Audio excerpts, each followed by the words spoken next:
listening to the Uprise Astrology podcast, a podcast that inspires the present-day visionary to rise to their best life. My name is Aylin Sky, and I'm an astrologer and numerologist. I'm best known for cutting right through the noise and bringing the most important messages to you.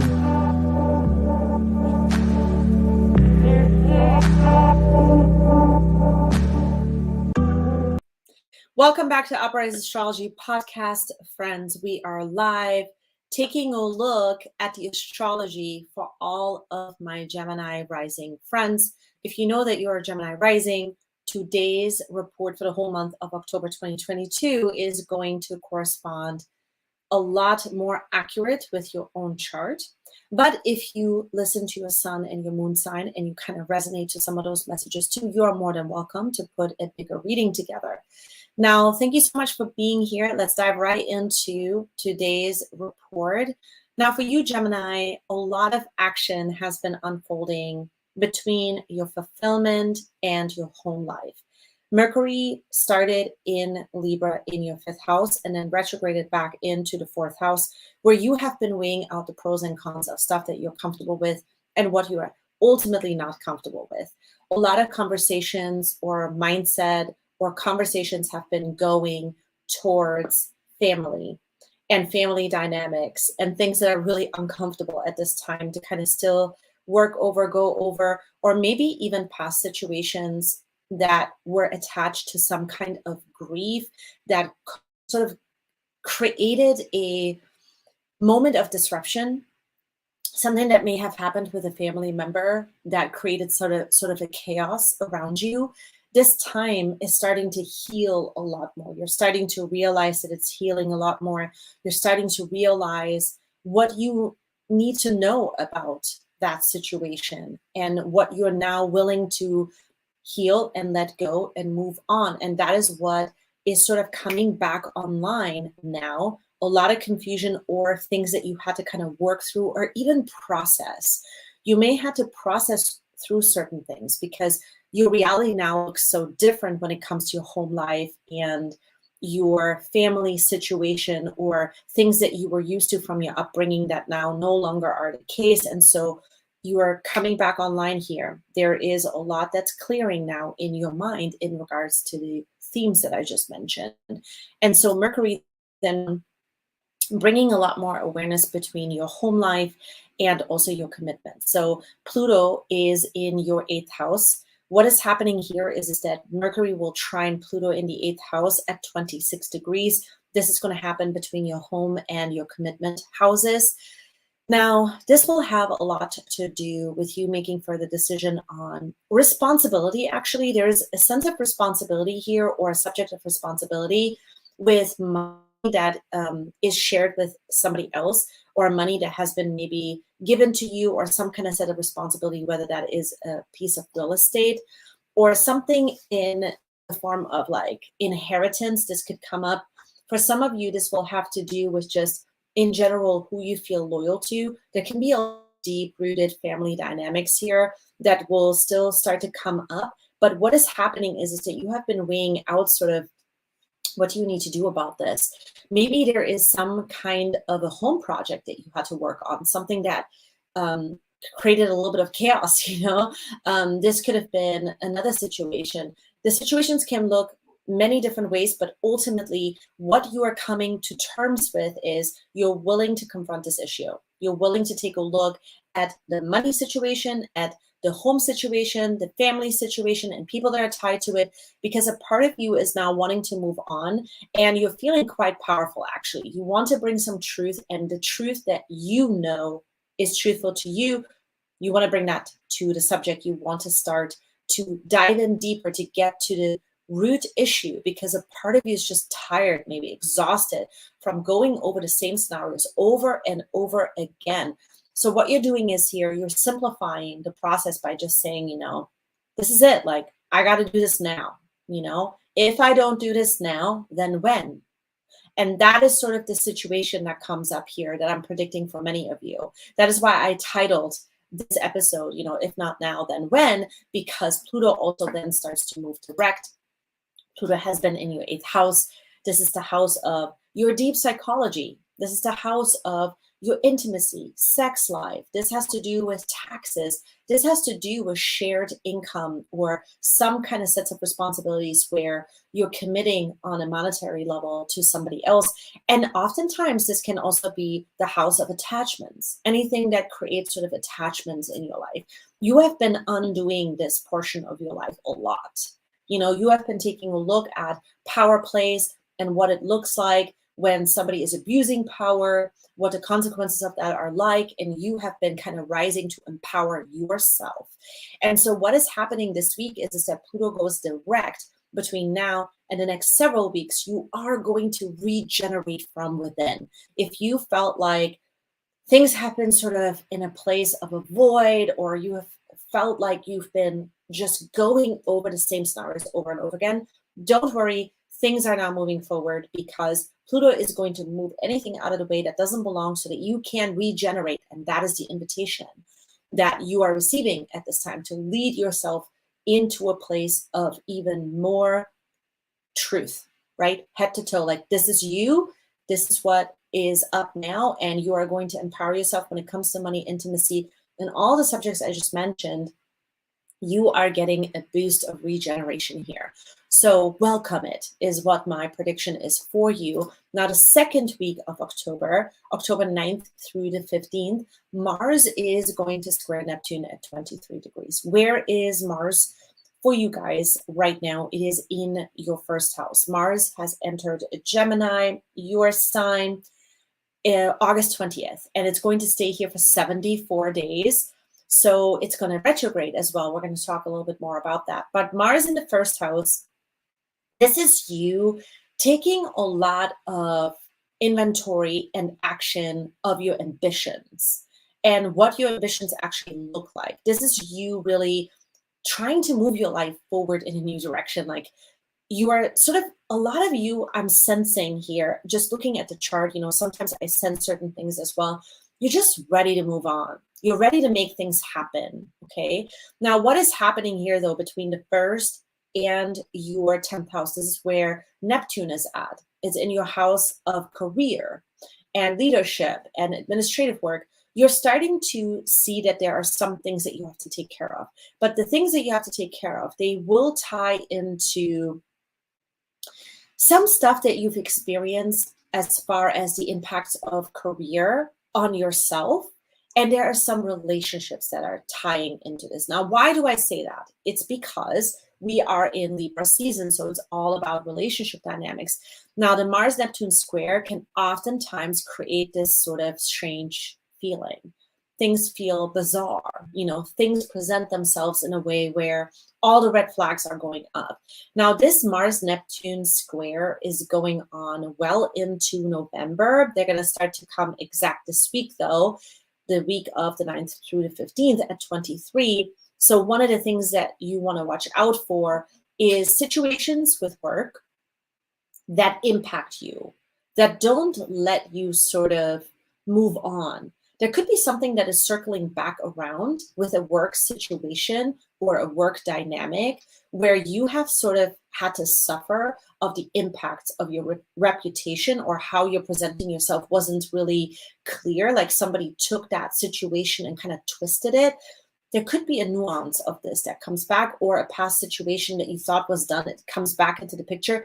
You now have to deal with it. So the best way to deal with this at this time is to kind of sit back, let things unfold, and just reevaluate what you feel and what you believe, and then actually start speaking about it.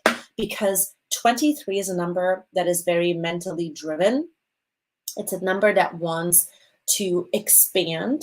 So there could be this tendency here to just go into a situation that could turn out to be messy than more than you wanted it to be. So caution during this week. Now, at the same time as this is unfolding, we have another timeline that is unfolding, and that is the full moon in Aries that will be unfolding in your 11th house. Now, this is a beautiful energy for a majority of you, because you are going to start to realize that you want to really start taking action on group relationships. There could be a group relationship situation that comes up that you are now a part of, or you're wanting to be a part of, this also ties into a future goal. You want to join this party, you want to be a part of this friend circle or your friend circle in general. There's something here where you are starting to realize, you are going to follow your own intuition. And as a result, other people sort of follow your intuition, that intuition, kind of that action with you, and you kind of get that support. But first, you are identifying what you are no longer willing to put up with. And this no longer willing to put up with ties into you knowing that you belong there and you just don't want to play games anymore. And so you're moving on. That is going to happen here with this full moon in Aries, where you start to realize, like, this is the quality kind of group setting that you want to be a part of. This is what you envision to where you belong. And so because of that, there's a sense of quality that starts to come in, and all the other stuff is going to start to fall away. That's the invitation of this full moon in Aries. Now, on the 10th, Mercury moves out of your 4th house, the house of your home and family dynamics, and starts to move into the 5th house, the house of fulfillment, which is where the sun is at. And that's where where Venus is at as well. So all your mental focus and your conversations now go into fulfillment and purpose and children and anything that makes you really feel good and freaking happy. That is what this is about, okay? This is about you being happy. This is about you bringing a sense of self-confidence back here, but it starts with that mental focus as well. And then moving on to October 12th, 11th through the 12th, the sun is going to start to form a trine to Saturn. Now, the sun is in your 5th house, the house of fulfillment, forming a trine, to Saturn in the 9th house. This is you strengthening now the aim in the next chapter of your life. This is you making a new commitment. Like, this is what you're doing right now. This feels good, and this is what I'm aiming for. And as a result of it, you seal the deal with a course, with a webinar, with some kind of methodology that you're going to learn, with some kind of philosophy that you're taking on or learning more about it. And you are sealing that deal right here. There's been a lot of work here for you in the 9th house, mastering methodologies, belief systems in the big picture of your life. And so right now, during this second week of October, you're starting to see this is something that you're really wanting to do. You're going to lead yourself now into this new direction. And there's a whole lot of love attached to this, because the sun and Venus make you really feel good about the stuff that's unfolding right now in your life. And it's an opportunity, and that's the way that you're viewing it. There's a whole lot of love behind it because you feel so good about it, and relationships give you the kind of support that you're looking for. And that is what ultimately Venus is going to be communicating with Saturn. It's for the long term. Everything you're doing right now will benefit you for the long term. And these are the types of energies that are really, really good the second week between your big picture goals and relationships that back you now with what makes your heart ultimately happy. Now, if children tie into this, which is what the 5th house oftentimes can bring into the picture, there is going to be a new sense of, opening up to your children in a way where things are moving forward in an energizing way or exciting way, because you are able to take more distinct action here because your relationship to your children are forming in a better way. So I wanted to just quickly mention that. Now, before I move on, the next transit in the 3rd week of October, I wanted to real quick introduce myself. My name is Aylin Sky. I'm an astrologer and numerologist.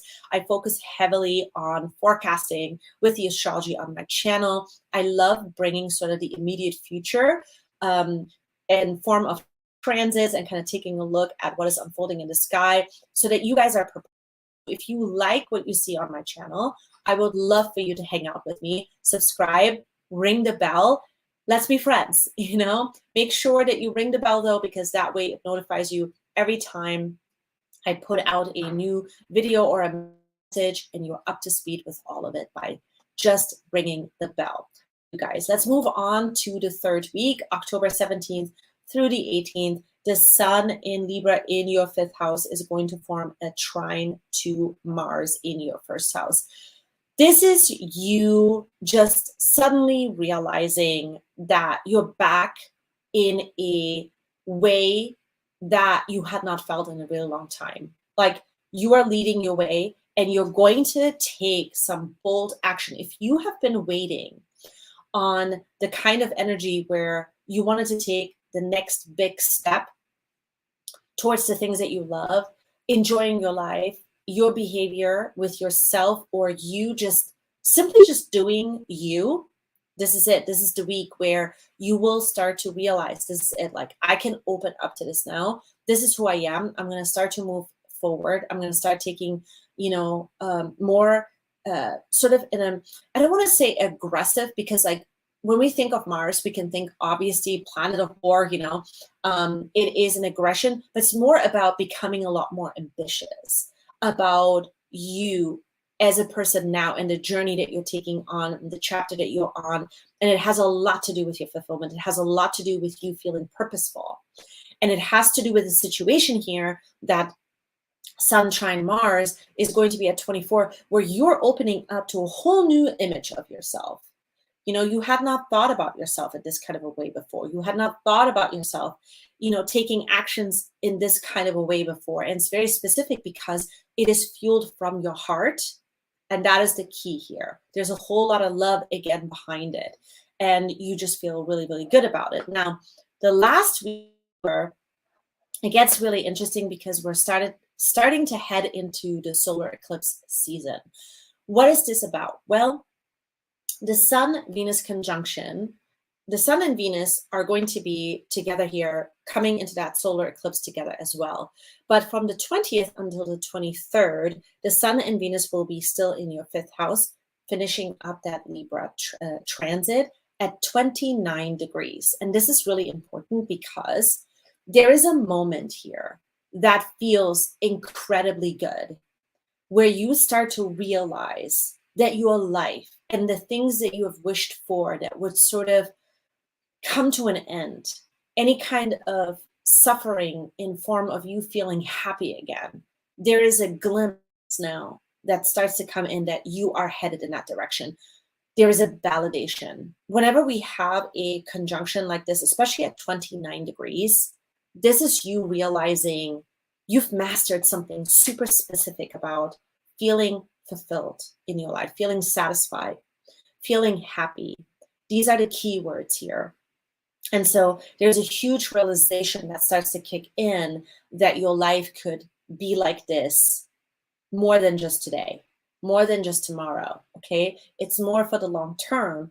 And what starts to kick in here as well on the 23rd is Saturn starts to move direct. And so you start to begin to see the things that you really want to take on in your life, methodologies, philosophies, things that you want to learn, things that you want to take on, and you believe in them now, and you want your life to be this way. And so there's a set of responsibilities or things, action plans that you're going to start to take on in order to make that happen, with Saturn moving direct in the 9th house.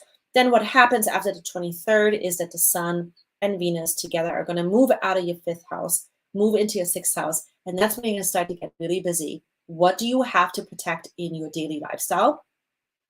What makes you feel safe so that you can make these next steps even bolder and bigger and more expansive and secure them, right? Like in your lifestyle, so that you can protect that happiness. These are the types of conversations you're going to start to dive into and kind of get a sense for all of that starting the last week of October. The last thing I want to touch base on is October 30th. Mars is going to retrograde. Now, while you're sorting out, like, what does my lifestyle need to look like? What do I have to protect? There's boundaries that I need to have in regards to this. Mars then stations to go retrograde. We're going to talk more about this in another video, but I want to briefly touch on what this could mean for you. When Mars retrogrades in the 1st house, this is you having to really rethink your ambitions based on the image that you have right now, how you impact other people. There's a part of you that will have to become a lot more assertive in a sense. And you might be picking this up at this time. There are things that are really important to you about yourself that other people may have taken advantage of, that you are now starting to realize, I have to step into this character or this personality or the person that you are, You know, it's not like a made up persona, but it's somebody that you're becoming, somebody that you are now based on the life experiences that you've had. There's an aspect here that has to become more clear, more assertive. And this is the conversation piece that I believe that you are going to start to review here. And it's going to tie into relationship dynamics as well, because who you are in relationships, you know, might not be always received in the way that you thought. And you're going to review this now, and you're going to become a bit more assertive. And that's sort of the message that starts to begin. You're going to find out a lot more about yourself through other people, but we will talk more about this in another episode. Now, if you want to learn more about what the overall pulse is in October for 2022, I have a separate video that's dedicated to this, where I cover Libra season, where I take a look at the new moon in Libra. And in that video, I focus on what you should be focusing on and why you should be focusing on it in even more depth. So watch that episode next, or listen to that episode next if you're listening to this episode on the podcast version. And I just appreciate you guys. Thank you so much for hanging out with me live here. Thank you for subscribing, hanging out with me. I love you guys, and I will see you in my next episode. Bye.